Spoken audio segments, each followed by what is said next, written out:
when he makes these moves and they say in the media, oh, the stocks are tanking and people's retirements and all that stuff, I wonder if Donald Trump is actually just thinking, I got to be honest, I don't care about these people. They're rich.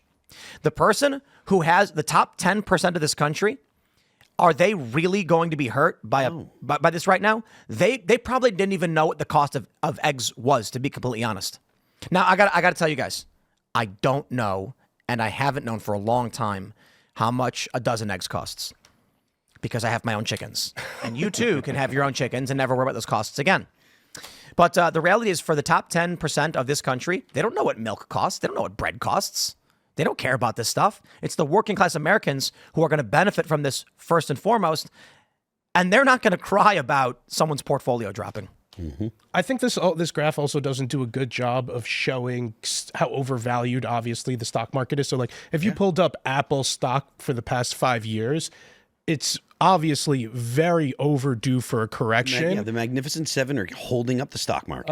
And like, also, if you, I'm sorry, go ahead. Apple has not innovated or invented anything substantial in 25 freaking years. Well, I gotta pause you there. They don't. They've not invented anything substantial. We can sentence cut off. Apple is famous for taking existing things and marketing it better. Yeah, but they haven't even done that. He's a genius. You know, he knows how to market. My favorite thing was how he took Unix, slapped his brand on it, and sold it for a crap load of money when it was a free software to begin with. But hey, bravo to Apple, right? It's those curvy edges that those people curvy really edges like. and the weight. They like it feeling heavy. There's something about how they feel. But he gets it. He gets it. Now take a look at this, ladies and gentlemen. This may shock you. I have for you the Dow Jones Industrial Average, and as you can see over the past 5 years, where's the market drop off? No, I know, I get it. Looking over the past 5 years and seeing that in 5 years the market is up 92.59% doesn't get at what's happening today.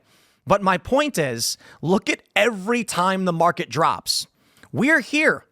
Is there any strong difference from any time we've seen a big market drop? Here you go in 2022 from 33 down to 28. Okay, today we saw 44 down to 40.5. Look, I got to be honest. When you zoom in on today, they go, oh no, the market's tanking. When you look at it over the past 5 years, you're like, can't really see a strong difference between today and yesterday. This is the Dow Jones. If you look at any of the Mag 7 stocks, the difference is even more prominent. It's even more ridiculous, like Amazon or even Tesla or I think even Microsoft, all of these stocks. NVIDIA is the most infamous one because they have the most outrageous PE. It is a big drop today. Don't get me wrong. 1,679 for the day, nearly 4% is big.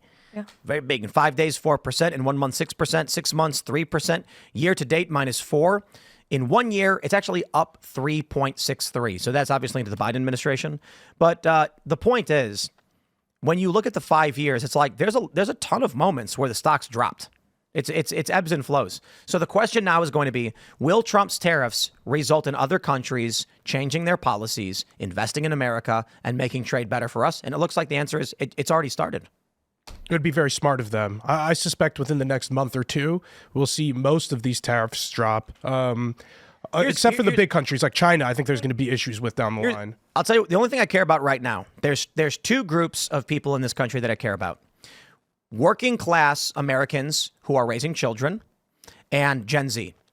Gen Z needs to be able to establish families. Otherwise, we cease to exist.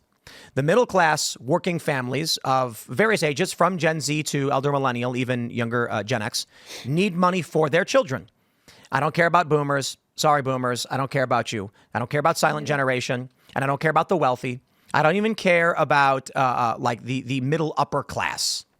If you have money and you have food and you can't eat, we need to make sure that the people who are struggling and suffering are able to work these things through and make it. Now, the problem is you've got people who can't afford to feed their kids, and you've got Gen Z that feels like right now there is no path forward. Yeah. So when we look at these stocks, and I'll give you this, the income of the top 10% of this country is, let's see, as of 2024, you need to make $150,000 per year to be considered a top 10% earner in the United States. How many Gen Zers are anywhere near that number?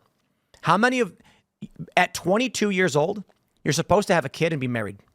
That was the average for a millennia. And in this period we're at, boomers hold a disproportionate amount of wealth, and Gen Z holds a disproportionate amount less. And of debt. They own a disproportionate amount of debt. Thanks for checking out this clip from Timcast IRL. Make sure to watch the show live Monday through Friday at 8 p.m. Subscribe to this channel, and we will see you all there.